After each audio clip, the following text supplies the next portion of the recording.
শুভেচ্ছা সবাইকে নতুন একটা ক্লাসে। আজকে হচ্ছে আমরা ইন্টারমিডিয়েটের হিসাব বিজ্ঞান ক্লাস নিব।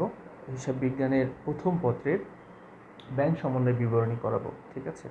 তো কিছু বিষয় একটু বলে নিই। সেটা হচ্ছে ব্যাংক সমন্বয় বিবরণী থেকে কি প্রশ্ন আসে পরীক্ষায়? হ্যাঁ, এখান থেকে প্রতি বছরই এক সেট প্রশ্ন থাকে, ঠিক আছে? আচ্ছা, অঙ্কটা কঠিন না সহজ? অঙ্কটা অত্যন্ত সহজ। শুধু বুঝতে হবে যে আমাকে কিভাবে অঙ্কটা করতে হবে, যে আমি কত সহজে জিনিসগুলো বুঝতে পারি। যদি আমি সবগুলো জিনিস, সবগুলো টার্ম যদি ভালোভাবে বুঝে যাই, তাহলে অঙ্কটা অনেক সহজ। আচ্ছা, প্রথাগত যত হিসাব বিজ্ঞান অঙ্ক আছে তার সাথে এটার কি কোনো মিল আছে? না, এটা প্রথাগত হিসাব বিজ্ঞানের কোনোটার সাথেই মিল নাই। তার মানে আমরা যে অঙ্কগুলো সাধারণত করে আসছি ক্লাস 9-10-এ প্লাস ইন্টারমিডিয়েটে আরও যতগুলো অধ্যায় আছে, সেখানে যে অঙ্কগুলো করছি তার সাথে এই অধ্যায়ের কোনো মিল নেই। তার মানে এই অধ্যায়টা টোটালি একটু ডিফারেন্ট। ওকে, আচ্ছা, এই অধ্যায়ের মেন সমস্যাটা কোথায়? এই অধ্যায়ের মেন সমস্যা হচ্ছে যেহেতু এটা হিসাব বিজ্ঞানের প্রথাগত নিয়মে না। তার মানে আমরা প্রথাগত নিয়ম বলতে বোঝাতে চাচ্ছি যে এটা কি দুতরফা দাখিলা পদ্ধতি। দুতরফা দাখিলা পদ্ধতিতে কি বলা হয়েছে? দুতরফা দাখিলা পদ্ধতিতে বলা হয়েছে যে কোনো অঙ্কের কয়টা পক্ষ থাকবে? ন্যূনতম দুইটা পক্ষ থাকবে। কি কি থাকবে?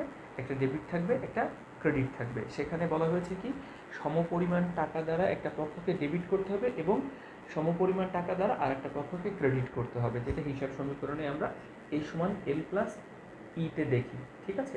কিন্তু ওই অঙ্কের সাথে এই অঙ্কের কোনো মিল নেই, প্রথম কথা। এখন কোনো কিছুই কি মিল নেই? না, কিছু তো অবশ্যই মিল আছে। তবে মেইনলি আমরা ওখানে যেটা করি সেটা হচ্ছে কেমন হয়, সাপোজ মনে করো তুমি হচ্ছে কোনো টাকা খরচ করছো, ঠিক আছে? তখন আমরা কি করি, যে টাকা যদি আমাদের কাছ থেকে চলে যায়, টাকা যদি কমে যায়, তাহলে আমরা নগদান হিসাবটি ক্রেডিট করে ফেলি। আবার যদি কোনো পারপাস থেকে টাকা চলে আসে, তাহলে সেখানে আমরা নগদান হিসাবকে ডেবিট করি, ঠিক আছে? এই অঙ্কের ক্ষেত্রে হচ্ছে হিসেবটা পুরোটাই আলাদা। কেন? এখানে খুব সুন্দর করে বলা আছে অঙ্কটা হচ্ছে ব্যাংক সমন্বয় বিবরণী। তার মানে এই অঙ্কের মেইন কাজ হচ্ছে ব্যাংক রিলেটেড, ঠিক আছে? তো প্রথাগত নিয়ম থেকে যেহেতু আলাদা, সুতরাং প্রথাগত নিয়মে অঙ্কটা আমি বোঝাবো না। প্রথাগত নিয়ম থেকে আমরা বের হয়ে একদম বাস্তবিক উদাহরণ দিয়ে আমরা ব্যাংক সমন্বয় বিবরণীটা বোঝানোর চেষ্টা করব। তাহলে আমরা এখানে কি করব, বাস্তবিক বিষয় দিয়ে ব্যাংক সমন্বয় বিবরণীটা বোঝাবো, যেন হিসাব বিজ্ঞানের যে প্রথাগত নিয়ম আছে সেটা মাথা থেকে আগে দূর হয়ে যায়। তাহলে প্রথম কথা কি, তুমি যখন এই ক্লাসটা করতে বসবা, ফার্স্টে তুমি ব্যাংক প্রথাগত যে হিসাব বিজ্ঞানের নিয়ম আছে দুতরফা দাখিলা পদ্ধতি, সেটা একদম মাথা থেকে মুছে ফেলো, প্রথম কথা। সেকেন্ড কথা কি, যে এই অঙ্কটা আমরা একদম বাস্তবতা দিয়ে বুঝবো, বাস্তবতা, ঠিক আছে? তো বাস্তবতা দিয়ে বুঝলে কি কি ফায়দা হবে, কি কি উপকার হবে, সেটা আমি যখন অঙ্ক করাবো তখন দেখতে পারবো। তো আমরা একটু কিছু বিষয় আলোচনা করি। আচ্ছা, তাহলে দুতরফা দাখিলা পদ্ধতিতে কয়টা পক্ষ ছিল? একটা ছিল হচ্ছে ডেবিট আর একটা ক্রেডিট পক্ষ। এখানেও দুইটা পক্ষ আছে। পক্ষ দুইটা হচ্ছে ব্যাংক আর কাস্টমার। ব্যাংক আর কাস্টমার। কার কাস্টমার? ব্যাংকের কাস্টমার। সো একটু সহজ করে বলি, ঠিক আছে? সাপোজ মনে করো তুমি একটা ব্যাংকে গেছো। তো আমরা একটা ব্যাংকে ধরি, সবার পরিচিত একটা ব্যাংক হচ্ছে সোনালী ব্যাংক, ঠিক আছে? তুমি সোনালী ব্যাংকে গেছো। তো সোনালী ব্যাংকে যাওয়ার পরে হচ্ছে তুমি দেখছো যে তুমি একটা অ্যাকাউন্ট করবা, কারণ তোমার একটা বিজনেস আছে, সেই বিজনেসে তুমি একটা অ্যাকাউন্ট করবা। তো আমি ধরলাম তোমার একটা খাবার ডেলিভারির একটা বিজনেস আছে, সেই বিজনেসের নাম হচ্ছে ফার্স্ট অন ফুড, ঠিক আছে? ওকে, এই ফার্স্ট অন ফুডের নামে তুমি একটা সোনালী ব্যাংকে অ্যাকাউন্ট করবা, ঠিক আছে? তো তুমি ব্যাংকে গেছো, ফার্স্ট অন ফুডের মালিক কিন্তু তুমি, বিষয়টা তোমার মাথায় থাকে। আচ্ছা, তাহলে ফার্স্ট অন ফুডের নামে তুমি একটা ব্যাংকে গিয়ে অ্যাকাউন্ট খুলছো সোনালী ব্যাংকে। সোনালী ব্যাংক ফার্স্টে কী করবে, যদি সবাই ব্যাংকে যেয়ে থাকো তাহলে তোমরা বিষয়টা অবশ্যই অবগত আছো, আমি একটু জাস্ট বলে দিই।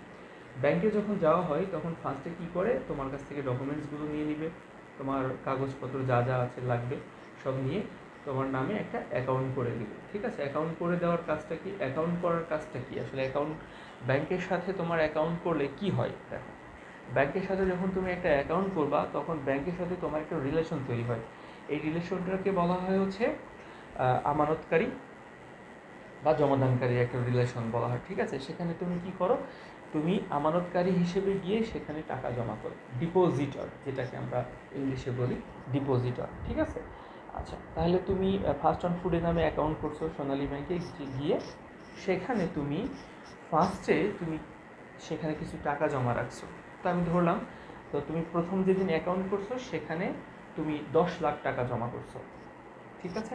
আচ্ছা, 10 লাখ টাকা জমা করার পরে তোমার অ্যাকাউন্টে এখন, যখন তুমি অ্যাকাউন্ট কমপ্লিট হয়ে গেছে, সব কিছু হয়ে গেছে, তোমাকে চেক বই দিয়ে দিছে, সব কিছু দিয়ে দিছে, ডেবিট কার্ড যা যা প্রয়োজন তোমাকে সব দিয়ে দিছে। এখন আমাকে বলো তো, তোমার অ্যাকাউন্টে কত টাকা আছে? ফার্স্ট অ্যান্ড ফুডের অ্যাকাউন্টে সোনালী ব্যাংকে অবশ্যই 10 লাখ টাকা। এটুকু তো ক্লিয়ার। তার মানে তোমার নামে একটা অ্যাকাউন্ট খোলা হলো সোনালী ব্যাংকে, যেখানে তুমি 10 লাখ টাকা জমা রাখছো। ক্লিয়ার? ওকে। এখন যেহেতু তুমি ব্যবসা করবা, তাহলে কি হবে দেখো, যখন তুমি ব্যবসা করবা, তুমি কি করো, খাবারের ব্যবসা করো। ফার্স্টে বলছি যে ফার্স্ট অ্যান্ড ফুড একটা খাবারের ডেলিভারি বিজনেস, ঠিক আছে। তো সেখানে কাস্টমার তোমার প্ল্যাটফর্মে অর্ডার দিবে, কি অর্ডার দিবে? খাবার অর্ডার দিবে। আচ্ছা, তোমাকে কি ক্যাশ টাকা দিবে?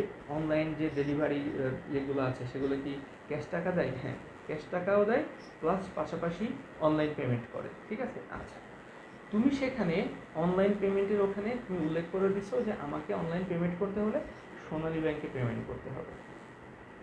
ক্লিয়ার বিষয়টা? আচ্ছা, এখন অনলাইনে যে তোমাকে পেমেন্ট করলো, অনলাইনে তোমাকে পেমেন্ট করতেছে, কি পেমেন্ট করতেছে? তোমাকে যে অর্ডার করছে সেই টাকাগুলো তোমার অ্যাকাউন্টে জমা হচ্ছে। তো আমি একটু বাস্তবিক উদাহরণ একটু আসি। তো 10 লাখ টাকা জমা হয়েছে। এখন একজন কাস্টমার অর্ডার দিছে 20,000 টাকা, 20,000 টাকা সে তোমাকে পেমেন্ট করছে ব্যাংকে। তাহলে এই 20,000 টাকা কোথায় যাবে? সোনালী ব্যাংকে কার অ্যাকাউন্টে যাবে? তোমার অ্যাকাউন্টে যাবে। তাহলে তোমার অ্যাকাউন্টে এখন কত টাকা আছে? 10,20,000 টাকা। আচ্ছা, এভাবে প্রতিনিয়তই তোমার ব্যাংকে কি হয়? টাকা জমা হয়। আচ্ছা, তাহলে ব্যাংক সমনের বিবরণীর দরকারটা কী ছিল? আমার অ্যাকাউন্টে টাকা চলেই যাচ্ছে, আমি তো দেখতেই পারছি, তাই না? আচ্ছা, মাঝে মাঝে দেখবা অনলাইনে পেমেন্ট করার সময় অনেক সময় তোমার অ্যাকাউন্ট থেকে টাকা কেটে নেয়, কিন্তু দেখা যাচ্ছে বলতেছে পেমেন্ট হয়নি।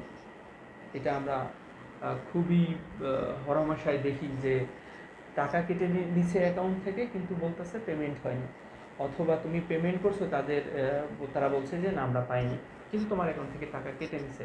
আচ্ছা, এই যে তোমার অ্যাকাউন্ট থেকে টাকা কেটে নিল, কিন্তু তুমি দেখতে পারতেছো যে তার মানে পেমেন্টটা কমপ্লিট হয়নি, মানে তোমার অ্যাকাউন্টে টাকাটা যায়নি, তাই না?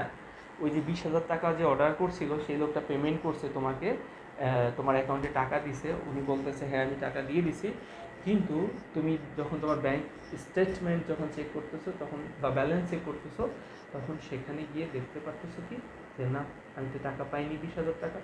তাহলে এই টাকা গেল কোথায়? তাহলে তুমি কাকে বলবা যে আমি তো টাকাটা পাইনি? তখন এখন কি ব্যাংক মিথ্যা কথা বলতেছে? তোমার সাথে কি জালিয়াতি করতেছে? যদি জালিয়াতি করে তাহলে কি তুমি আর ওই ব্যাংকে অ্যাকাউন্ট রাখবা? অবশ্যই রাখবা না। ব্যাংক কি কাজ করে? ব্যাংক সবসময় স্বচ্ছতা নিয়ে কাজ করে, ঠিক আছে। আচ্ছা, তাহলে এতটুকু তো আমরা বুঝে গেলাম যে হচ্ছে ব্যাংকের সাথে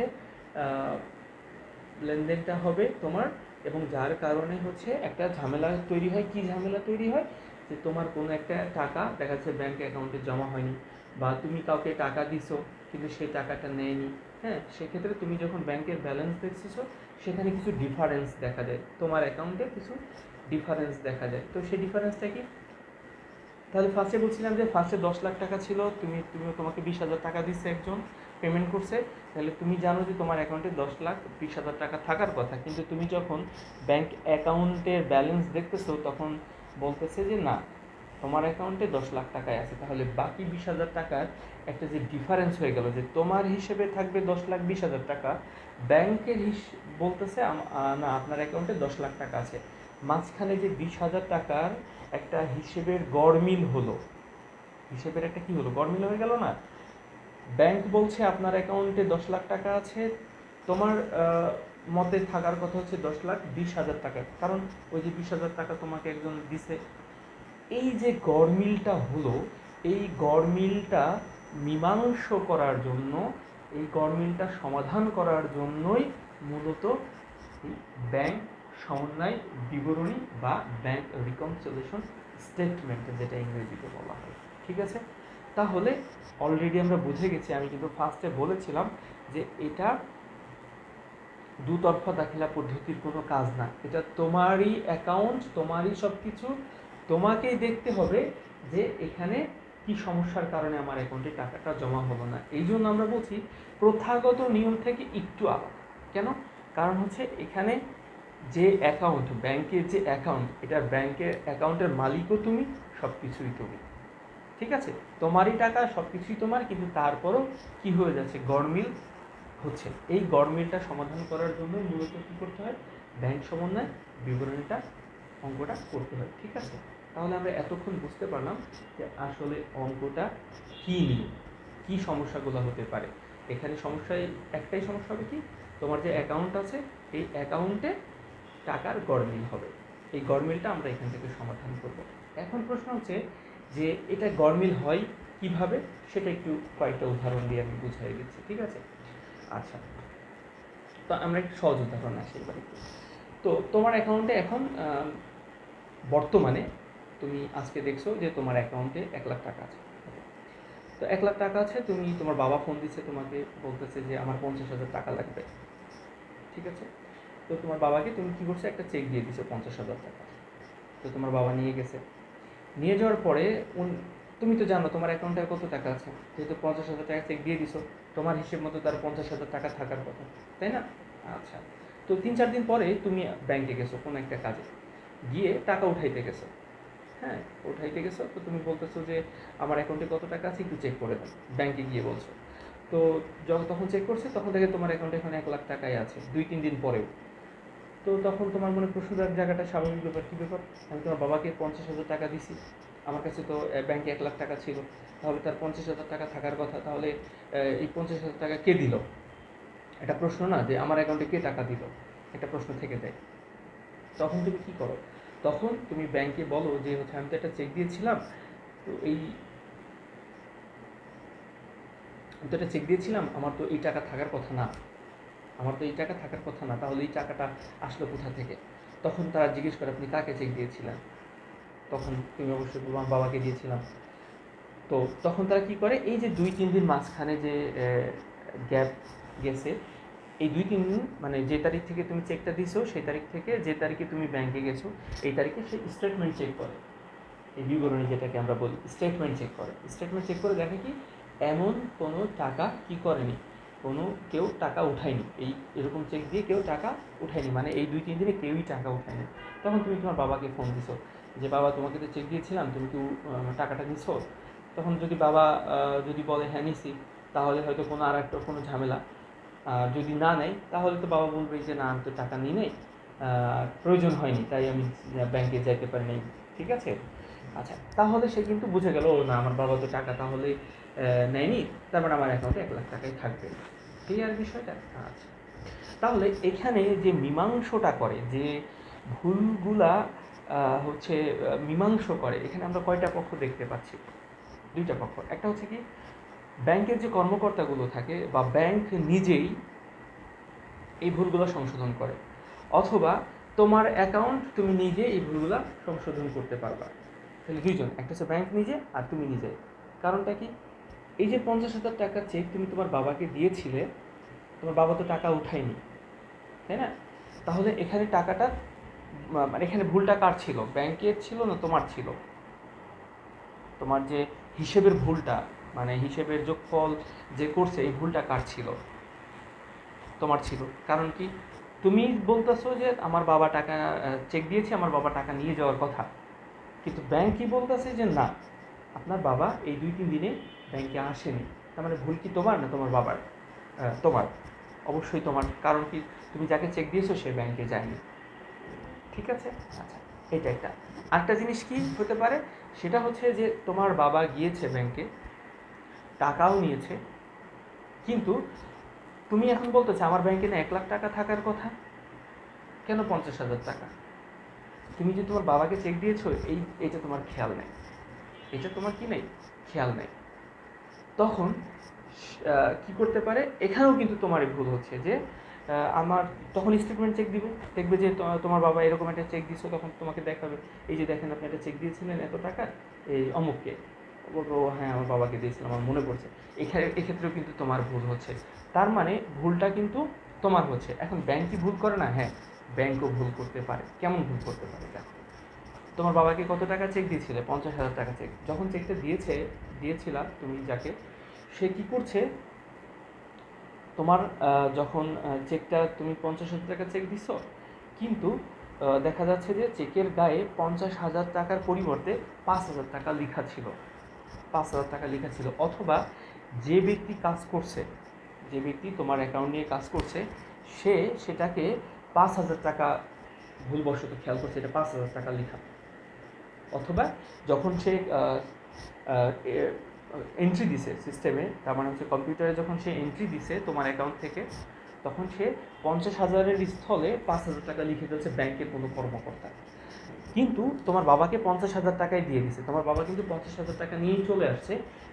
বাট তোমার অ্যাকাউন্টে যখন মানে অ্যাকাউন্ট থেকে যখন যে ব্যক্তি এটা চেকটা ডেবিট করছে, সে হচ্ছে কি করছে, তোমার ওখানে 5,000 টাকা লিখছে। তার মানে 1 লাখ থেকে 5,000 টাকা যদি আমি বিয়োগ করি, সেক্ষেত্রে থাকবে এখন অ্যাকাউন্টে কত টাকা? 95,000 টাকা। কিন্তু তোমার হিসেবে থাকার কথা 50,000 টাকা, যেহেতু তোমার বাবাকে তুমি চেক দিয়েছো 50,000 টাকা, তাহলে 1 লাখ টাকা থেকে 50,000 টাকা নিয়ে গেলে শুধু থাকবে 50,000 টাকা। কিন্তু সেক্ষেত্রে দেখা যাচ্ছে কি, তাহলে এখানে কি ভুলটা হলো? এখানে ভুল হলো হচ্ছে যে আমি তো চেক দিয়েছি 50,000 টাকা, তাহলে আমার অ্যাকাউন্টে থাকবে 50,000 টাকা, কিন্তু আমার অ্যাকাউন্টে কেন 95,000 টাকা আছে? তখন তারা ওই তারিখ থেকে, মানে যে তারিখ থেকে তুমি বলছো চেক দিয়েছো আর যে তারিখ স্টেটমেন্ট নিচ্ছো, তারা ওইটা দেখবে, তোমার অ্যাকাউন্টের স্টেটমেন্টটা দেখে দেখবে যে তুমি 50,000 টাকা চেক দিয়েছিলা, কিন্তু যে ব্যক্তি এই কাজটা করছে ব্যাংকে, সে 50,000 টাকার স্থলে 5,000 টাকা লিখে ফেলছে। ঠিক আছে, তাহলে এখানেও কিন্তু একটা গরমিল হয়ে গেল। কত টাকা গরমিল হয়ে গেল? 45,000। কেন? হওয়ার কথা ছিল 50,000 টাকা দিয়ে দিয়েছে তোমার বাবাকে 50,000-ই, কিন্তু অ্যাকাউন্ট থেকে মাইনাস করছে মাত্র 5,000 টাকা, তাহলে এখনও 45,000 টাকা মাইনাস করতে হবে। এটাও একটা গরমিলের কারণ। তাহলে ওভারঅল আমি যে জিনিসটা বোঝাইতে চাইলাম সেটা হচ্ছে, ব্যাংক সমন্বয় বিবরণীটা কেন করা হচ্ছে, তোমার এবং তোমার ব্যাংকে যে অ্যাকাউন্ট আছে এই অ্যাকাউন্টে একটা গরমিল তৈরি হচ্ছে কিছু কিছু কারণবশত, কোনো পক্ষের ভুল। এখানে দুইটা পক্ষ, আগে ফার্স্টে বলছি ব্যাংক একটা পক্ষ, তুমি একটা পক্ষ। ওকে, হয় ব্যাংকের একটা ভুল হচ্ছে হিসেবে, নাহলে তোমার একটা হিসেবে ভুল হচ্ছে। এই ভুল বুঝাবুঝির কারণে তোমার ব্যাংকে যে অ্যাকাউন্ট আছে সেই হিসেবটা মিলছে না, তোমার মতেও মিলতে নাও পারে, অথবা ব্যাংকের হিসাব মতেও মিলতে না পারে। ঠিক আছে, এখন তোমার কাজটা কি? তোমার কাজ হচ্ছে ওই ভুলগুলো খুঁজে বের করে করে অঙ্কটাকে ঠিক করা, তার মানে ব্যালেন্সটা, তোমার অ্যাকাউন্টটা ঠিক করা। ঠিক আছে, তাহলে এখানে তোমার কাজটা কি? অঙ্ক যখন তুমি করবা, তোমার কাজটা কি? প্রথম কাজ হচ্ছে কে ভুল করছে আর কে ভুল করেনি প্রত্যেকটা লেনদেন পড়ে পড়ে আগে ফাইন্ড আউট করা। ফার্স্টে বলছি দুইটা পক্ষ, একটা ব্যাংক আর একটা তুমি।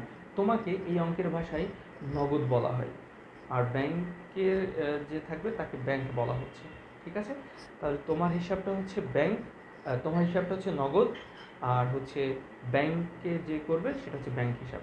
তাহলে এখানে দুইটা হিসাব, একটা ব্যাংক আর একটা হচ্ছে নগদ। নগদ মানে তুমি। ঠিক আছে, আচ্ছা, তাহলে ফার্স্টে খুঁজে বের করা যে তোমার ভুল না ব্যাংকের ভুল, এটা প্রথম কাজ। তোমার ভুল না ব্যাংকের ভুল। ঠিক আছে, এখানে কি করা হয়? আসলে এখানে কোনো রকেট সায়েন্স আছে? কোনো কিছু নাই। এখানে খুব সুন্দর একটা জিনিস আছে, একটু যদি খেয়াল করো, অঙ্ক যখন করাবো তোমরা সবগুলো আমার কথার সাথে মিলিয়ে নিবা, এই জন্য কথাগুলো আসলে ইম্পর্টেন্ট। এখানে কাজ হচ্ছে প্লাস আর মাইনাস করা। কি প্লাস মাইনাস করা? তোমার অ্যাকাউন্ট থেকে টাকা চলে গেলে মাইনাস করে দেওয়া, তোমার অ্যাকাউন্টে যদি টাকা আসে প্লাস করে দেওয়া। তার মানে 1 লাখ টাকা তোমার অ্যাকাউন্টে আছে, কেউ 20,000 টাকা দিছে, তোমার অ্যাকাউন্টে কত টাকা থাকবে? 1,20,000 টাকা। কেউ তোমার অ্যাকাউন্ট থেকে 10,000 টাকা উঠাই নিয়ে গেছে, তাহলে তোমার অ্যাকাউন্টে এখন থাকবে কত? 1,10,000 টাকা। এর থেকে সহজ অঙ্ক হয় যে আমার অ্যাকাউন্টে যে টাকাটা আছে সেটার সাথে যদি কেউ আমাকে টাকা দেয় আমি যোগ করব, যদি আমি কাউকে টাকা দিই আমি বিয়োগ করব। এর থেকে সহজ কি আর হতে পারে?